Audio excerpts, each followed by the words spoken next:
Vamos para a nossa prece inicial. Vamos fechando os nossos olhos físicos, elevando nossos pensamentos a Deus nosso Pai, ao Mestre Jesus.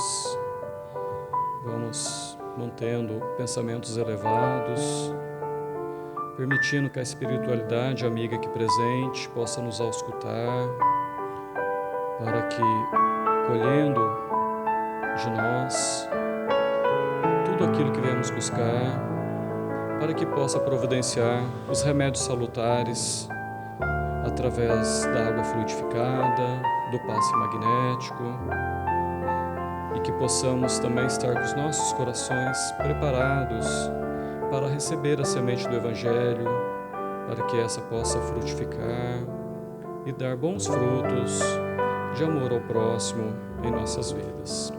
Que assim seja. Muito boa noite a todos. O tema da nossa palestra hoje é o Consolador Prometido. E ele está no capítulo 6 do Evangelho segundo o Espiritismo, nos itens 3 e 4. Lembrando que o capítulo 6 do Evangelho segundo o Espiritismo é o Cristo Consolador. E como a gente precisa de um Cristo Consolador em nossas vidas, né? Nesse dia, hoje, dia de finados, em que nós lembramos dos nossos entes queridos que já partiram, mas é tão consolador a gente pensar que eles estão sendo cuidados, que eles estão bem e que eles em breve também terão a sua chance de retorno, que um dia estaremos todos juntos. Então, é assim, acaba sendo até uma coincidência, né? Justo no dia de hoje a gente está falando aqui do Consolador Prometido. Então, para nós começarmos aqui a nossa palestra, a gente vai discorrer aqui um pouquinho, a gente vai tentar explicar um pouquinho quem é esse Consolador Prometido, será que ele já veio, será que ele ainda virá, para a gente saber reconhecer esse Consolador prometido por Jesus. Então, eu vou ler um trechinho aqui do Evangelho, do evangelista João, no capítulo 15, versículos 15 a 17 e o versículo 26. Nessa passagem, Jesus fala assim: se me amais, guardai os meus mandamentos, e eu rogarei ao Pai, e ele vos dará outro Consolador, para que fique eternamente convosco, o Espírito de verdade, a quem o mundo não pode receber, porque não vê nem o conhece. Mas vós o conhecereis, porque ele ficará convosco e estará em vós. Mas o Consolador, que é o Espírito Santo, a quem o Pai enviará em meu nome, vos ensinará todas as coisas e vos fará lembrar de tudo o que vos tenho dito. Então, isso foi o que Jesus disse aos apóstolos, que está aqui no Evangelho de João. E é acerca desse tema que a gente vai estar falando aqui. Então, para a gente falar do Consolador Prometido, eu gostaria de voltar um pouquinho aqui no tempo.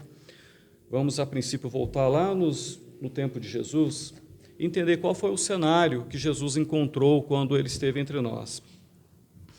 Quando Jesus esteve entre nós, o que predominava em termos de conhecimentos espirituais, conhecimentos religiosos, podemos assim dizer, eram as leis de Moisés, as leis mosaicas, que eram leis muito duras, era um conjunto de mais de 600 leis, que eram leis bastante difíceis, bastante rudes, né? Que o cerne dela era o olho por olho, dente por dente. E Moisés esteve aqui no nosso mundo um pouco mais ou menos em torno de 1.300, 1.500 anos antes de Cristo. E a Moisés coube uma missão muito importante, porque o povo daquela época, eles estavam no momento deles serem reunidos em torno da crença de um Deus único, porque o povo, naquele tempo de Moisés, era um povo politeísta, acreditava em vários deuses. E coube a Moisés uma missão, que era reunir este povo. E assim veio Moisés, se encarnou naquele tempo, ele esteve dentro da corte do faraó, ele foi criado ele teve a melhor educação possível naquele momento, com os maiores mestres, ou seja, ele teve uma educação diferenciada naqueles tempos, num Egito antigo, num Egito pujante de sabedoria. Moisés teve acesso a tudo isso. E também foi educado nas artes da guerra, nas artes militares, que os nobres daquela época também tinham que aprender. Só que Moisés, ele era já um espírito muito evoluído e era dotado de uma mediunidade muito exuberante. Chegado ao momento, coube a Moisés reunir aquele povo hebreu, que lá estava escravizado no Egito, e, diante da sua mediunidade exuberante, todo o conhecimento adquirido dentro da corte do faraó, Moisés começa a sua luta junto daquele povo. E o que acontece é que era um povo ainda muito embrutecido, né, até para sobreviver diante da rudeza que era aqueles tempos tão difíceis. Então, Moisés trouxe um conjunto de leis, que hoje nós conhecemos como leis mosaicas. Hoje nós sabemos que grande parte dessas leis eram leis humanas, mas tinham as suas leis divinas, que eram os 10 mandamentos. O restante eram leis humanas, criadas, elaboradas por Moisés, justamente para disciplinar aquele povo, porque senão seria muito difícil uma população tão grande conseguir caminhar. E essas leis, elas são, a gente olha, grande parte delas, elas são provenientes de um código dos babilônios que chama-se Código de Hammurabi. Como Moisés teve acesso a uma educação exuberante, tinha conhecimento de todas as leis que vigoravam naquele tempo, ele se aproveitou disso e desse Código de Hammurabi gerou grande parte dessas leis mosaicas. Passado muitos anos, esses 1.300 anos, vem Jesus ao nosso mundo.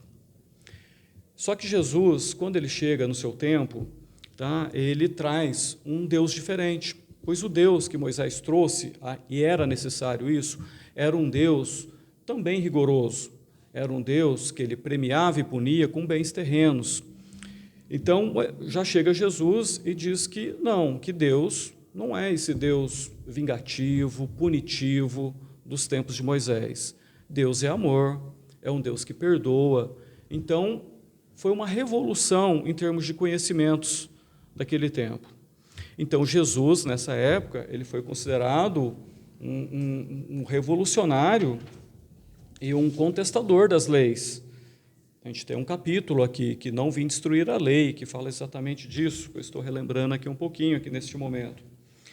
Mas aí é explicado para nós que ele não veio destruir as leis divinas, mas as leis humanas, sim, essas são evolutivas, a gente muda as leis humanas. Então, olha o contraponto. De repente, do olho por olho e dente por dente, se eu roubo, o outro pode tirar de mim, isso nas leis mosaicas, aquilo que eu havia retirado do meu irmão.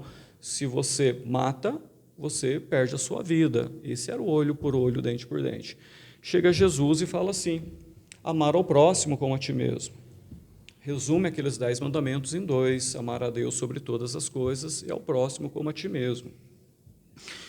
E fala assim, vai muito mais além, né? Então, isso é o cerne de toda a lei que Jesus trouxe para nós, mas ele fala: perdoai os vossos inimigos, dê a outra face. Tá? Aquela população da época de Jesus era muito subjugada pelo Império Romano. Muitos haviam perdido tudo, viviam numa miséria muito grande, num sofrimento muito grande por conta do Império Romano que ali dominava. E, junto a isso, aquela população de hebreus, judeus da época, eles esperavam, porque as Escrituras, entre Moisés e Jesus, apareceram vários profetas. E eles já diziam que Deus enviaria um novo líder para guiar aquele grupo, assim como foi Moisés. Então, o que os judeus esperavam? Um líder militar, um líder que liberasse aquele povo do jugo do Império Romano. Só que Jesus era manso e pacífico, era só amor. Então, ao primeiro momento, eles não aceitaram esse líder. Não, o nosso líder vai nos libertar do jugo do Império Romano. Essa já foi uma primeira dificuldade. E Jesus traz essa linguagem de amor e diz ainda, quando questionavam ele a respeito disso, ele dizia: dai a César o que é de César e a Deus o que é de Deus.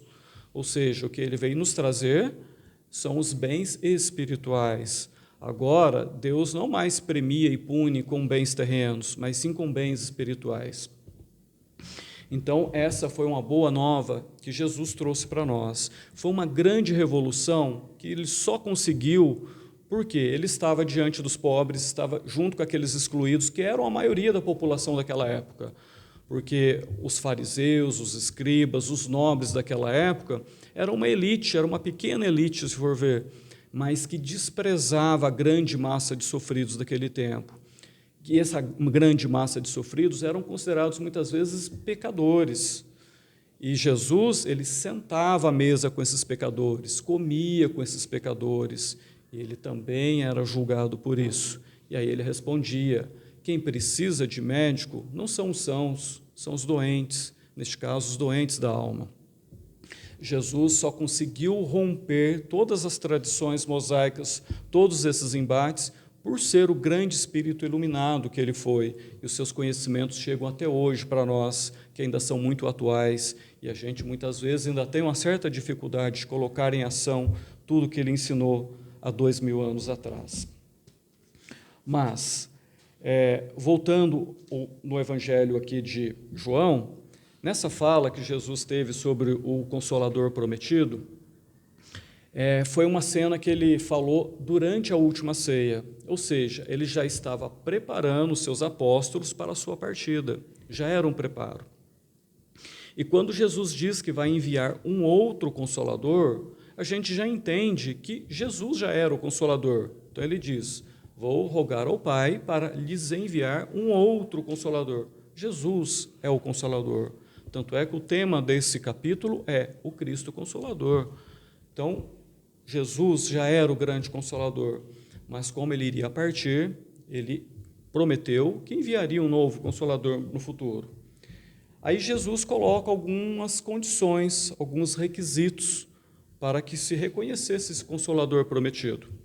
Então ele diz que esse outro Consolador ficaria convosco para sempre. Então isso nos dá uma pista, que esse Consolador não pode ser uma figura humana, não pode ser uma pessoa que se vai ficar para sempre, não pode ser uma pessoa que nós desencarnamos, nós partimos. Então essa já é uma primeira pista que a gente tem. Então o Consolador prometido não seria uma pessoa. E aí ele diz que naquele momento que ele falava com os apóstolos, o mundo ainda não pode receber. E isso significa que aquela humanidade daquela época ela ainda não estava preparada para receber esses novos conhecimentos. Já foi muito difícil combater todas as leis mosaicas que ele teve que modificar, ele provar, né, que ele era o grande enviado de Deus para nós. Então, seus ensinamentos já foram muito revolucionários, já foi muito difícil para ele colocar toda essa boa nova que ele nos trouxe. Mas não foi possível ele falar tudo, porque aquele povo ainda carecia de maturidade, de evolução, tanto moral quanto intelectual. E ele disse que esse Consolador iria ensinar todas as coisas e iria relembrar de tudo o que ele havia ensinado. Então, este Consolador, aqui ele está dizendo que ele não havia ensinado tudo. Já que o Consolador que ele estava prometendo iria ensinar todas as coisas, quer dizer que ele não pôde ensinar todas as coisas, pela imaturidade daquela sociedade, daquele tempo. E aqui tem uma passagem que eu gostaria de ler para vocês, que está no livro A Gênese, não é a Gênese da Bíblia, mas a Gênese escrita por Kardec. E no capítulo 15 desse livro A Gênese, Kardec nos diz assim: na passagem do Evangelho de João, não deixa dúvida, Jesus não disse tudo, nem mesmo para os seus discípulos, pois não teriam compreendido. Então, se Jesus não disse tudo aos seus apóstolos, os seus sucessores não podem saber mais do que eles em relação ao que foi dito. Quem são esses sucessores? Somos nós que estamos aqui hoje. São as igrejas que se formaram através do conhecimento cristão, através dos tempos. Então, ele continua falando aqui. Então, esses sucessores ter-se-ão possivelmente enganado quanto ao sentido das palavras do Senhor, ou dado interpretação falsas aos seus pensamentos, muito velados na forma de parábolas. Por isso, as religiões fundadas a partir do Evangelho não podem se dizer possuidoras de toda a verdade, pois Jesus disse que haveria complemento de seus ensinamentos posteriormente. Então, aqui está a afirmação de Kardec a respeito dessa passagem do Evangelho de João. E então, baseado em tudo isso que eu lhes falei, então eu lhes apresento o Consolador prometido por Jesus, que é a doutrina espírita, o Espiritismo. Esse é o Consolador de fato prometido por Jesus. E para isso, nós vamos agora checar se a doutrina espírita, essa religião que tanto nos conforta, se ela preenche esses requisitos. Quais são os requisitos lá que Jesus colocou para nós? Ficar convosco para sempre. Ou seja, não poderia ser uma figura humana, mas a doutrina espírita, como filosofia, tudo que é um pensamento, uma filosofia, um ensinamento, esse não é perecível, esse permanece além dos tempos, esse vai ficar por gerações e gerações. Muitos partirão, mas os ensinamentos continuarão. Então, já preenche esse requisito de ficar convosco para sempre.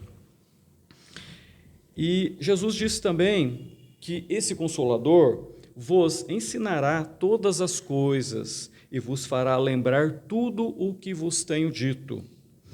Então, a doutrina espírita, ela nada suprime do Evangelho, mas o complementa e o elucida, ou seja, relembra os ensinamentos de Jesus, principalmente a questão do amor ao próximo. Tanto é que o lema da doutrina espírita é: fora da caridade não há salvação.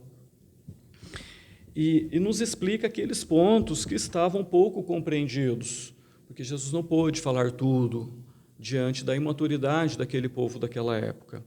E se é um consolador, o que é um consolador? A gente precisa de consolo quando? Quando a gente está aflito, quando a gente está passando por dor, por sofrimentos. Esse é o momento que a gente precisa do consolo. Será que a doutrina espírita nos consola? Sim, ela consola porque atende os anseios do coração.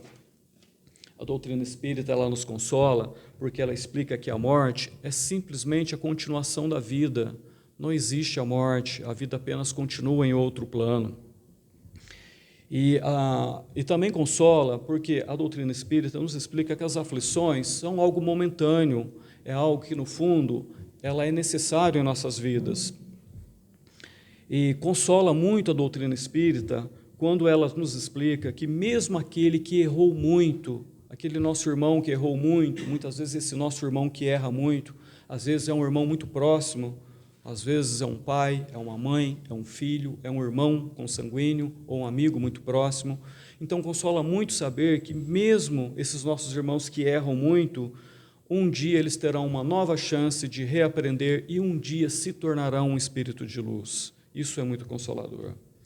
Consola muito saber que não existe inferno, não existem penas eternas, porque senão Deus não seria amor, Deus não seria infinitamente bom e também não seria eternamente justo se Ele nos desse chance de nós recuperarmos aquilo que nós deixamos para trás, os nossos erros, as nossas imperfeições do passado. E aqui eu queria falar uma frase aqui de um palestrante espírita que se chama Haroldo Dutra, e falando acerca dessa questão do consolador, da dor, que eu acho que é pertinente aqui no dia de hoje. Haroldo Dutra, ele disse assim: Jesus é o consolador porque ele não vem tirar a dor, ele vem ressignificar a dor. Jesus, ele não falou assim para nós: me dê a sua cruz que eu vou carregar para você. Ele falou: tome a sua cruz e me siga. Então, ele vem ressignificar a dor. Quando ele fala bem-aventurados aflitos, que foi o último capítulo que nós estudamos aqui, que falamos aqui por diversas semanas. Então, ou seja, o que é bem-aventurados aflitos? Ou seja, a aflição, as dores são necessárias em nossas vidas, são transitórias e são necessárias. Outros nossos irmãos cristãos, que não acreditam na reencarnação, quando você fala dessa frase, bem-aventurados aflitos, eles explicam: não, isso significa que se você sofre muito hoje, quando você estiver no plano espiritual, ali você vai ter o seu conforto, ali você será consolado. Então, ali que está o consolo. Tudo bem, isso é compreensível, mas vamos pensar uma situação. Temos dois irmãos nossos, tá? Um que vivencia assim, são duas pessoas boas, mas uma não passa por aflições. É uma pessoa que frequenta a sua religião, que ele é dado à caridade, é uma pessoa que não faz mal aos outros, mas não passa por grandes tormentos na sua vida.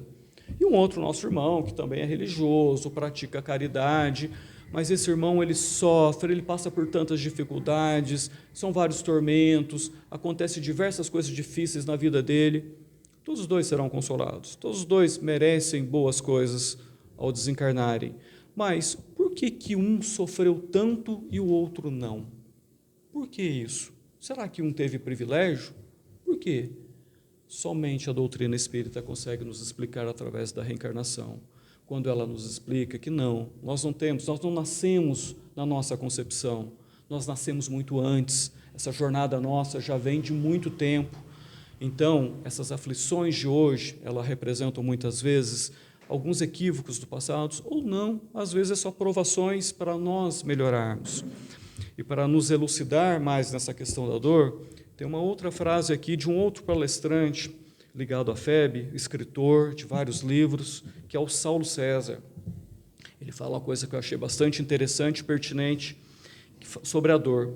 Abre aspas, ele diz assim: a dor não tem o papel de punir, mas de educar.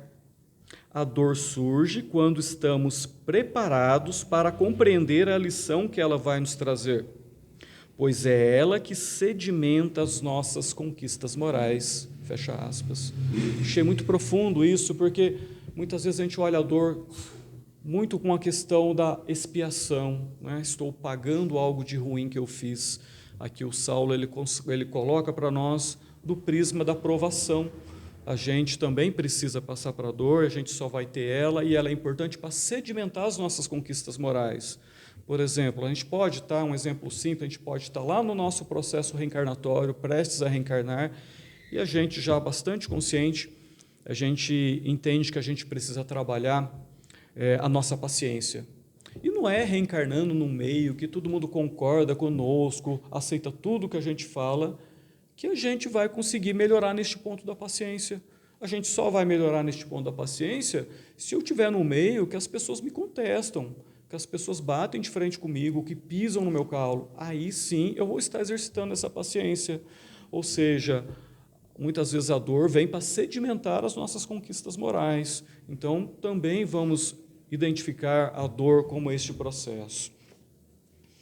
Bom, então, é por isso que a doutrina espírita vem também, aqui como disse Haroldo, né, que ela vem ressignificar a dor. A doutrina espírita vem nos auxiliar muito nessa questão de ressignificar a dor.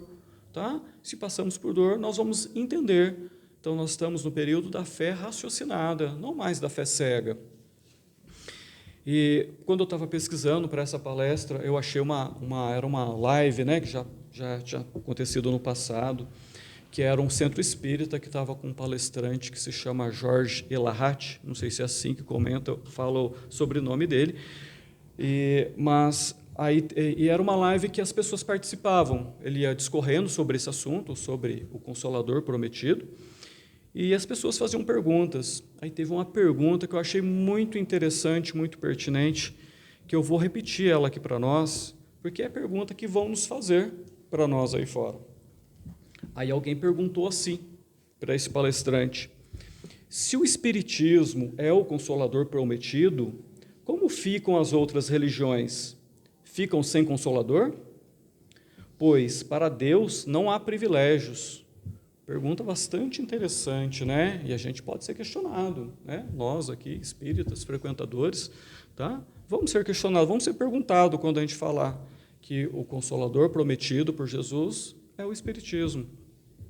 Aí ele responde assim: o Consolador prometido não é o Espiritismo religião e doutrina, mas os conhecimentos passados por essa doutrina, ou seja, é a reencarnação, a imortalidade da alma, a comunicabilidade com os espíritos e a pluralidade dos mundos habitados. São esses os conhecimentos que são o Consolador prometido em si, que nós adotamos como pilares principal da nossa doutrina. Então, e aí tem uma frase que eu já ouvi diversas vezes que diz assim, que o Espiritismo ele não é a religião do futuro, mas o futuro das religiões. O que isso quer dizer? Que baseado nisso, que o Consolador prometido são esses conhecimentos, né? Reencarnação, pluralidade das existências, comunicabilidade com os espíritos, Isso quer dizer que, à medida que nós estamos caminhando, avançando, evoluindo, isso vai ser mais consciente para todos nós, não importa a religião e a cultura que nós estamos, porque nós estamos caminhando para daqui a pouco de sermos um mundo de regeneração. Então, essa questão da mediunidade, da comunicabilidade, vai ser muito mais comum do que é hoje. Tá? E quando isso acontecer, não vai ficar dúvida para nenhuma cultura e religião de que a maneira que espiritualmente nós nos comportamos é da forma que a doutrina espírita nos passou.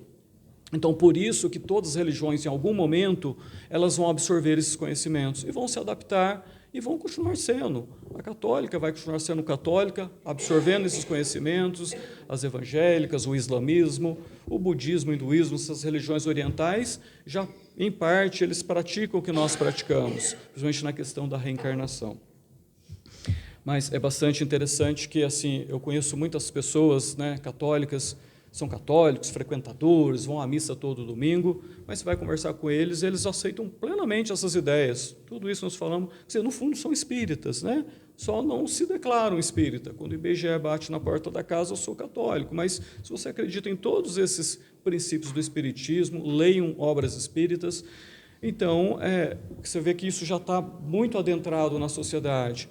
Até o evangélico, esse tem um pouco mais de resistência a aceitar a questão da reencarnação, mas eu conheço alguns que já aceitam bastante isso, inclusive eu conheço um evangélico que ele tem um papel de liderança ali dentro da igreja que ele frequenta, e ele, por ele saber que eu sou espírita, ele fala para mim que ele lê livro espírita, que ele acredita nisso. Fala, por que você não frequenta o espiritismo? E fala, não, eu gosto ali dos ritos ali da religião evangélica, da forma que é. O meu sonho um dia, não sei se eu vou conseguir, é de levar esses conhecimentos para dentro do rito evangélico, né? Quer dizer, ele quer que os conhecimentos espíritas estejam na forma dos ritos que ele pratica dentro da religião evangélica, que ele acha que é uma forma adequada. Mas para ver como que esses conhecimentos, como que esse Consolador já aos pouquinhos está entrando em todos os nossos irmãos que já são cristãos de outras denominações. Mas para a gente concluindo aqui o nosso tempo do Consolador prometido, eu gostaria de lembrar de um grande espírita, de um grande Consolador dos nossos tempos atuais, que ele já partiu, mas ele deixou um legado muito grande de ensinamentos para nós, que foi Chico Xavier. Chico Xavier, esse espírito evoluído, que psicografou mais de 400 obras, no início, né, estava para ele, proposto para ele psicografar cerca de 30 obras, e ele foi tão dedicado, foi tão além do que era necessário, que foram mais de 400 livros, traduzidos em diversas línguas aí mundo afora. E esse ser, ele nunca pegou um centavo da venda desses livros, poderia ter sido um milionário, ele vivia uma vida simples, doava tudo para obras assistenciais. Chico consolava não só quando ele fazia essas doações para as obras assistenciais. Chico consolava quando ele visitava essas obras pessoalmente, quando ele abraçava os doentes, quando ele ia nos asilos, quando ele levava o seu sorriso fácil, a sua fala amiga, o seu conforto para todos. Chico consolava. Chico consolava quando ele dava suas palestras à sombra do abacateiro. Chico consolava quantos jovens, quantas pessoas nos seus deslizes da vida, nas suas aflições, que tinham contato com as obras psicografadas por ele, e a partir daquele momento era transformador em suas vidas. Neste momento, Chico nos consola. Quantos pais que não achavam mais motivo para continuar vivendo, recuperavam o ânimo após receber cartas psicografadas por Chico de seus filhos que haviam partido prematuramente, que muitas vezes vinham trazendo uma mensagem que eles não estavam mortos, estavam vivos. Estou vivo, estou bem, estou em paz, era necessário isso, siga bem a sua vida. Como Chico consolou. Essa é a nossa doutrina que tanto nos consola. Esse é o nosso Consolador prometido. E que possamos beber o quanto mais dessa fonte e que Jesus possa nos abençoar sempre. Que assim seja.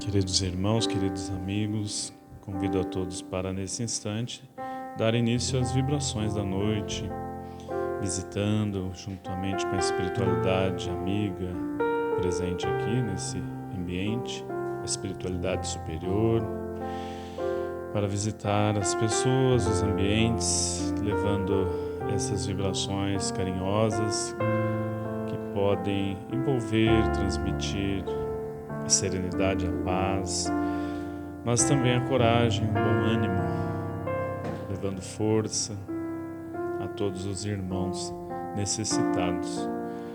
Vamos então iniciar aqui pela nossa caixinha de preces, esses inúmeros nomes depositados aqui na nossa caixa de preces, para levar até eles esse recurso, essa energia que fortifica, que fortalece, que os benfeitores amigos possam chegar até esses nossos irmãos, tocando-os, transmitindo-lhes passes espirituais, boas energias, despertando neles a fé, a confiança, a esperança de que jamais estaremos abandonados.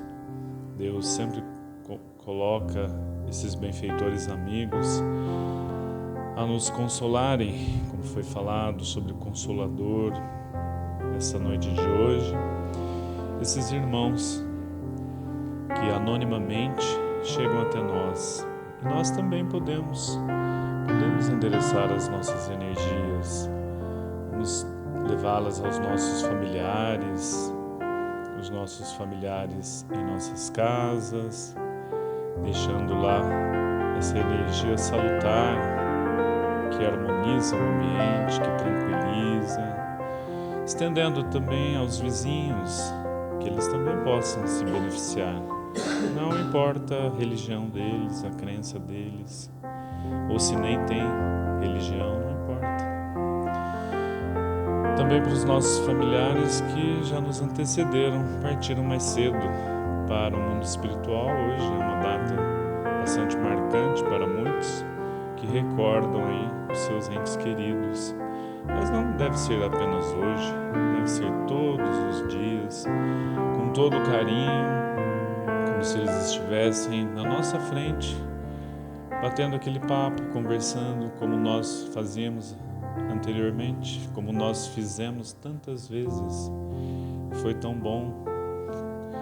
Podemos fazer isso. Eles se aproximam de nós e recebem o nosso carinho em forma de vibrações, os nossos pensamentos, a nossa saudade saudável, salutar, e isso lhes fazem um bem tão grande, um bem enorme.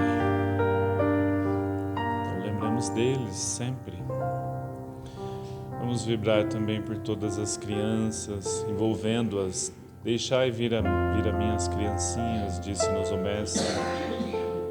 Vamos lembrar delas, endereçando a todas elas essas energias, as crianças aqui da evangelização, da nossa cidade, das escolas.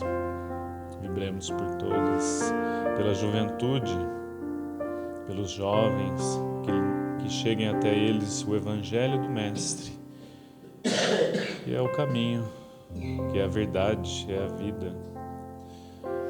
Também por todos os irmãozinhos nossos já idosos, que eles também recebam todo o nosso carinho, essas energias benéficas, reconfortantes a todos eles. Por todos os enfermos, os que se encontram adoecidos dentro do próprio lar, ou sejam nos hospitais, precisam também das vibrações, das preces que fortalecem, que reconfortam.